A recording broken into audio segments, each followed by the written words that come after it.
Bismillahirrahmanirrahim. Assalamualaikum warahmatullahi wabarakatuh.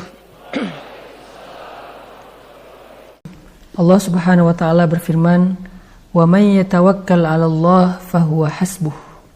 Siapa yang mewakilkan urusannya kepada Allah, maka Allah akan mencukupkan kebutuhannya. Tawakal adalah sebuah kekuatan bagi orang yang beriman. Bahkan dia menjadi ciri keimanan. Orang yang paling baik imannya kepada Allah, maka akan wujud dalam tawakalnya yang utuh kepada Allah. Makin baik iman seseorang kepada Allah, makin besar rasa bergantungnya kepada Allah. Gak mungkin seseorang yang mengaku beriman kepada Allah, tetapi ragu untuk menyerahkan hidup dan urusannya kepada Allah. Gak mungkin. Itu hal yang bertolak belakang. Sehingga ketika kita menjadi seorang mukmin, harusnya kita menjadi orang yang paling kuat dalam berserah dan menggantungkan hidup serta urusan kita kepada Allah Subhanahu wa taala. Di antara ciri orang yang tawakalnya baik itu adalah muncul tuma'ninatul qalb, muncul ketenangan di dalam hatinya. Itu buah dari tawakal.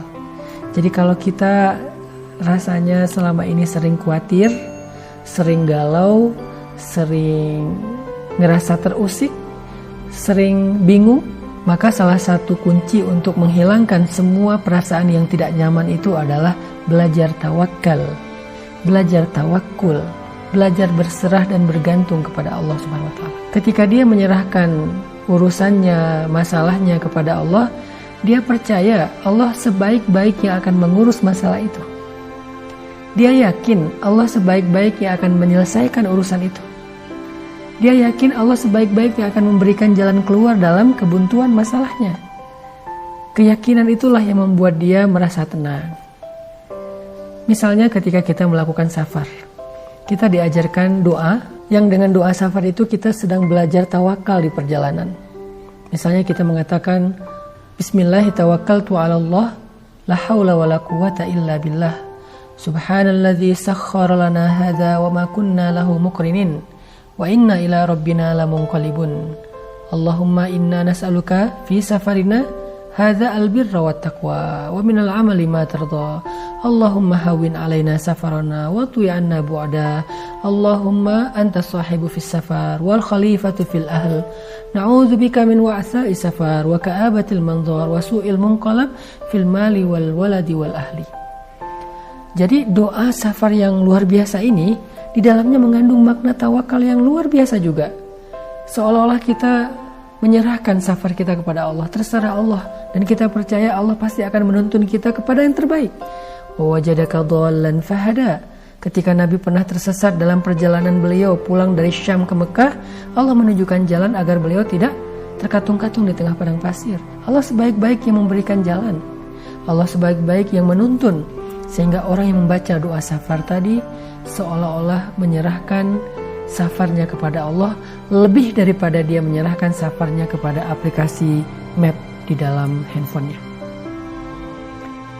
Kita kadang-kadang kalau misalnya gak punya sinyal di tengah jalan dan kita kebingungan arah, kita akan sangat khawatir karena gak bisa menjalankan aplikasi map kita. Di map itu muncul sinyal hilang, sinyal tidak ditemukan, akhirnya kita gak bisa mengupdate nih jalannya harusnya kemana, ke kanan apa ke kiri. Kita bingung, kita khawatir karena kita menyerahkan urusan safar kita kepada map.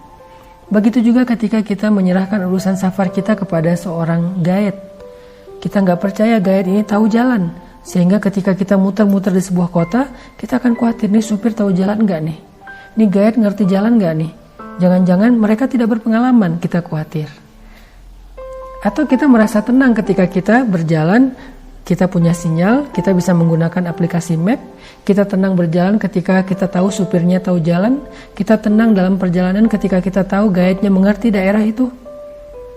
Maka orang yang bertawakal kepada Allah dalam hidup akan lebih tenang daripada orang yang sedang safar ditemani oleh aplikasi map, ditemani oleh seorang guide yang handal berpengalaman, ditemani oleh seorang supir yang tahu jalan seluk-beluk daerah situ.